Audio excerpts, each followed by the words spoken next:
یہ ایک basic factor جی ہے. بہت اچھا کوشچن آپ نے کیا اور بہت ہی ایسے ایشو کے اوپر آپ نے توجہ دلائی ہے کہ جو کہ میں سمجھتا ہوں کہ سب سے امپورٹنٹ یہی کام ہے کہ آج ہمارے سب سے جو بڑے چیلنجز ہیں، اگر آپ کہیں کہ ڈیفرنٹ کسی بھی ڈپارٹمنٹ کی ہم بات کرتے ہیں تو اس میں سے نیگیٹیوٹیز پوائنٹ آؤٹ کرتے ہیں، ہم دوسروں کے بارے میں باتیں کرتے ہیں کہ وہ غلط کر رہے ہیں، یہ صحیح نہیں ہو رہا، سب کچھ خراب ہو رہا ہے، ایسی چیزیں ہم پوائنٹ آؤٹ کرتے ہیں. تو اگر اس کی وجوہات کی طرف جائیں تو ایک مین ریزن آپ کو جو نظر آئے گی وہ یہی نظر آئے گی کہ تعلیم بغیر تربیت کے دی جاتی ہے. بالکل. کیونکہ تعلیم جب بغیر تربیت کے آپ کسی کو دیں گے تو وہ فائدہ نہیں، وہ نقصان پہنچائے گی. تو میں اس کو جرم سمجھتا ہوں کہ آپ کسی کو تعلیم یعنی ڈگری دے دیں بغیر تربیت کے. کیوں؟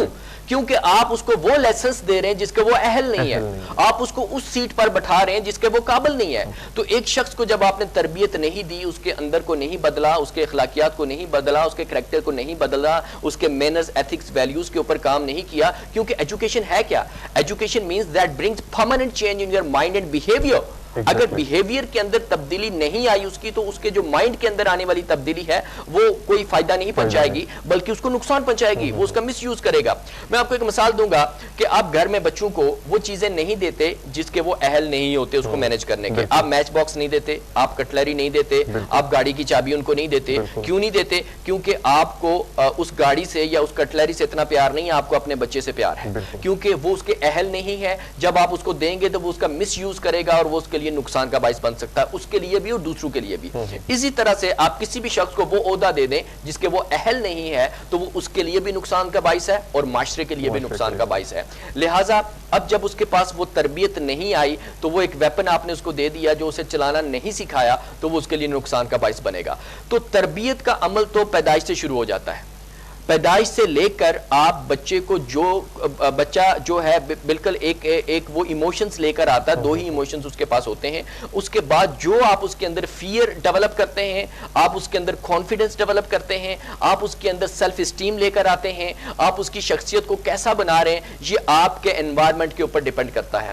اور اس کے اندر سب سے پہلا رول جو ہے وہ پیرنٹس کا ہے اور اس کے لیے ہمیں پیرنٹنگ کی بہت زیادہ ضروری ہے. پیرنٹنگ کے لیے جو ہے ایسے کاؤنسلنگ ہوتی ہیں، ایسے ایجوکیشن ہوتی ہے. اب یاد رکھیے گا کہ ہر کوئی نہیں جانتا کہ پیرنٹنگ کیا ہے. یہ نہیں ہے کہ خود بخود ان کو آ جائے گا، یہ سیکھنا پڑے گا. اور اس چیز کا حکم ہے نا، آپ شریعت کے اندر بھی دیکھ لیں اور آپ قانون کے اندر بھی دیکھ لیں کہ آپ جو ذمہ داری اٹھانے جا رہے ہیں اس سے پہلے اس کا سیکھنا، اس کا لائسنس لینا آپ کے لیے ضروری ہوتا ہے، چاہے وہ آپ ڈرائیونگ کے لیے جا رہے ہیں یا کسی اور کام کے لیے. اسی طرح سے بچوں کی تربیت کے لیے، کیونکہ سب سے مشکل کام یہ ہے.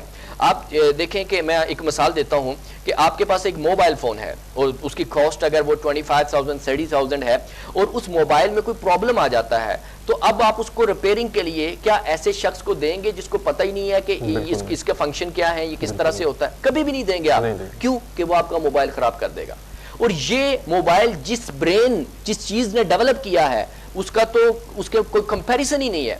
تو دنیا کی سب سے کمپلیکیٹڈ مشینری یہ ہے جس کی قیمت خربوں میں بھی آپ اس کو نہیں لے سکتے. تو ایسی مشینری اور اتنی کمپلیکیٹڈ چیز آپ ایک ایسے بندے کے ہینڈ اوور کر دیں اور وہ اس کو ٹھیک کرنے کی کوشش کرے، وہ اس کو موڈیفائی کرنے کی کوشش کرے جس کو اس کے بارے میں بیسک بھی نہیں پتا. تو یہ ایک المیہ ہے کہ سب سے پہلے پیرنٹنگ کا ہونا ضروری ہے. پیرنٹنگ کے بعد یہ دوسرا لیول جو آتا ہے وہ ٹیچرز کا آتا ہے کہ ٹیچر جس نے ایجوکیشنل سائیکالوجی کو نہیں پڑھا، میتھڈز کو، اپروچز کو، ٹیکنیکس کو نہیں پڑھا کہ اس کو کیسے موڈیفائی کرنا ہے، وہ کبھی بھی یہ کام احسن طریقے سے نہیں کر سکے گا. تھینک یو سو مچ سر، آپ ہمارے پروگرام میں تشریف لائے، آپ اپنے قیمتی وقت میں سے ہمارے لیے چند گھڑیاں نکال کر ہمیں شکریہ کا موقع دیا. ہم آپ کے تہہ دل سے مشکور ہیں، ممنون ہیں. انشاءاللہ آپ سے ملاقات پھر ہوگی. ناظرین، نیکسٹ سیگمنٹ پہ جانے سے پہلے لیتے ہیں ایک چھوٹا سا بریک. ہمارے ساتھ رہیے گا.